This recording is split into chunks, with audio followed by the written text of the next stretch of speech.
This is the Shrine Auditorium. The day is August 10th, 1950. Before an audience of 6,000 people, a 39-year-old man named L. Ron Hubbard, a former follower of Aleister Crowley, will be presenting the world's first ever clear. Someone, through the process of auditing, who has eliminated toxic past life memories known as engrams and unlocked the brain's full potential through the process of Dianetics. The presentation will be a disaster. Dianetics was first published in 1950, where it quickly became a bestseller due to its novel approach to psychotherapy.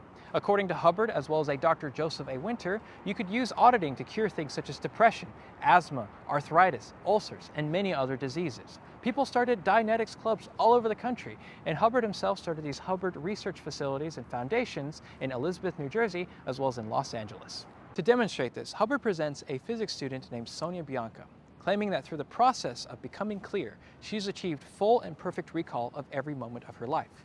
He then quizzes her on various physics formulas, which she fails to properly remember.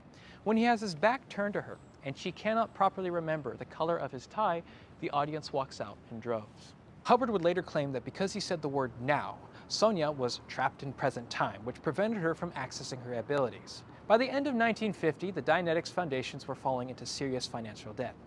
According to Alfred Elton Van Vogt, the head of the California Foundation, he often saw Hubbard taking money for himself, one time seeing him take $56,000 without explanation.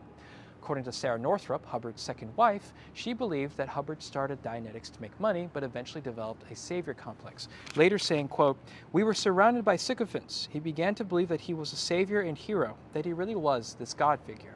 Hubbard would also begin having an affair with his public relations assistant Barbara Cloden while he was still married to his wife Sarah. Sarah, in response to this, would have an affair of her own with auditor Miles Hollister. In 1951, Hubbard would kidnap his wife and their young daughter Alexis and attempt to have a doctor declare her as insane. When this failed, he took their daughter and fled to Cuba. Later, he would contact the FBI claiming that Sarah was a communist infiltrator. The FBI would not take these threats seriously. After fleeing to Cuba, Hubbard would then make his way to Wichita, Kansas, where he convinced the millionaire Don Purcell to fund and support a new foundation. He would then publish his second book, The Science of Survival, in 1951, which was ultimately a commercial failure. The Wichita Foundation was then ruled by a court to be liable for the debts of previous foundations, and Purcell filed for bankruptcy. Hubbard was furious by this. He accused Purcell of being bribed by the American Medical Association, and then he emptied the foundation's bank accounts using forged documents. On the other side of Wichita, Hubbard would then start the Hubbard College after he had lost the rights to Dianetics to Don Purcell. There, he would continue auditing and also debut a new device known as the E-meter. The college would only last about 6 weeks. However, during this time, he would meet his third wife, 18-year-old Mary Sue Whipp. The two would then move to Phoenix, Arizona, where he would start the Hubbard Association of Scientologists. This would be the beginning of Scientology in 1953. All throughout 1952, Hubbard would continue his work on developing Scientology. He would add new elements that he learned from Aleister Crowley, the famous British occultist. Things such as past life regression, astral projection, which he called going exterior, as well as tarot reading, and belief in concepts that Hubbard invented himself, such as the thetan, a unit for life that was found in all living beings. During this time, Hubbard often suffered from depression, and he also often used amphetamines to help aid in his writing. Ironic given the fact that Dianetics was supposed to help cure depression and to stop substance abuse issues. L. Ron Hubbard Jr., L. Ron Hubbard's son from a previous marriage, or Nibs, would also join him in Phoenix, Arizona to assist him in his work. He would later say in an interview in 1983, after he had publicly disowned his father, "My father thought of himself as the Beast 666 incarnate, the Antichrist. Aleister Crowley thought of himself as such, and when Crowley died in 1947, my father then decided he should wear the cloak of the beast and become the most powerful being in the universe. You've got to realize that my father did not worship Satan, he thought he was Satan."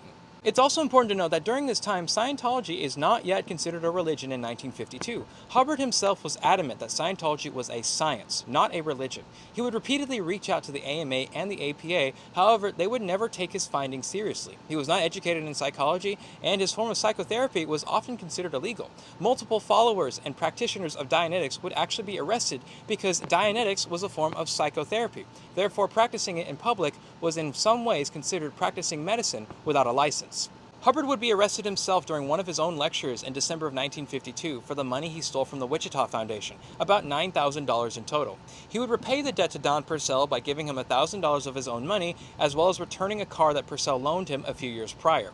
Hubbard would not forget this. He would then engage Don Purcell in a series of legal battles until he would retain the rights to Dianetics again in 1954. By April of 1953, however, Hubbard openly started considering turning Scientology into a religion, despite the objections from some of his followers. This was for multiple reasons. Because Scientology was considered a form of psychotherapy, it was considered practicing medicine without a license. However, if it became a religious ceremony or a religious practice, that would be protected under First Amendment rights. There's also the fact that Hubbard would often say that religion was profitable. He's famously quoted as saying that you can make a penny per word as a science fiction writer, which he was, or you can make $1 million by starting your own religion. There's also the fact that there were several other benefits, such as having tax-exempt status, something that the Church of Scientology often struggled with after it became a religion in 1953. So Hubbard incorporates the Church of Scientology as a religion in Camden, New Jersey, and by 1957, he's making $250,000 a year, the equivalent of about $3 million a year today. He also starts incorporating more extreme beliefs, such as the belief and doctrine of R245, the idea being that a traitor to the church should be killed with a bullet to the head from a .45 caliber pistol. He demonstrates this by firing a round into the ground in front of his followers. Despite being a religion, Scientology would still run into multiple legal battles. In 1958, the IRS would revoke its tax exemption status, claiming that it was unnecessarily profitable. In 1959, Nibs would leave the church out of disgust over his father's actions. In 1963, the FDA would raid Scientology, taking over 100 e-meters and later ruling in a 1969 court case that all e-meters must be labeled as strictly religious devices. They are not considered actual medical devices. Hubbard would later leave the US for England, where he would live there for a few years before being expelled, and no Scientologists would be allowed to enter the country at all.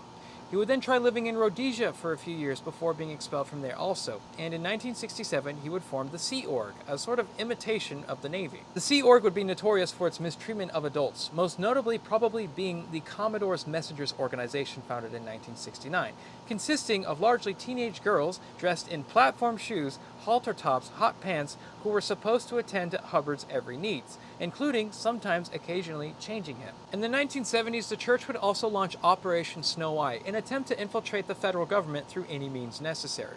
Hubbard himself would also become gradually more reclusive. He would spend several years mostly at sea before he would be convicted of fraud in France in absentia in 1978. He would then relocate to Queens, New York, and then later he would live on an RV. However, during this time, he would mostly focus on writing the OT, or Operating Thetan levels. The OT levels are a proposed series of levels from 1 to 15, with 8 being published so far, upon one which can unlock the full extent of their human potential. Hubbard himself would also start writing science fiction again in the 1980s, writing books such as Battlefield Earth before his death later in that decade. After Hubbard's death in 1986, Scientology would be taken over by a young David Miscavige, who still leads Scientology to this day. Now, having heard all of this history, you might be wondering, why do people still believe in Scientology today? Well, Scientology as a new religious movement or a cult uses a very deliberate recruitment strategy. They will lure new people in who are unaware of its history by appealing to broad ideas. Questions like, do you believe that there is criminality in this world? Do you believe that there's mental illness in this world? Do you believe that the world needs fixing? Statements that most people would agree with. They then present the solution, auditing. By going clear, you can unlock your full potential, solve your problems like your marriage, mental illness issues, homosexuality, money problems, addictions, and then you can help make the world a better place. However, auditing is in itself very draining. You're asked a series of questions over and over again, and you're also asked to confess to your biggest misdeeds, something that can be used as blackmail against you. So if you try to leave Scientology, that information could become public, which makes it very difficult to leave. At the same time, Scientology will also try love bombing. They will present a community, a sense of purpose and belonging. However, that community will be withdrawn from you unless you continue investing in the church. To go from OT1 to OT8 costs thousands of dollars. So then you also fall into the sunk cost fallacy, where if you were to leave Scientology, all that time, effort, and money that you put into Scientology was for nothing. And because of that, some people don't want to reconcile leaving Scientology because they would rather have something, even if it's bad, as opposed to nothing at all. In short, Scientology, according to Hubbard's own words, is a money cult. It's meant to make money, and it's meant to use religion in order to shield itself from legal liability.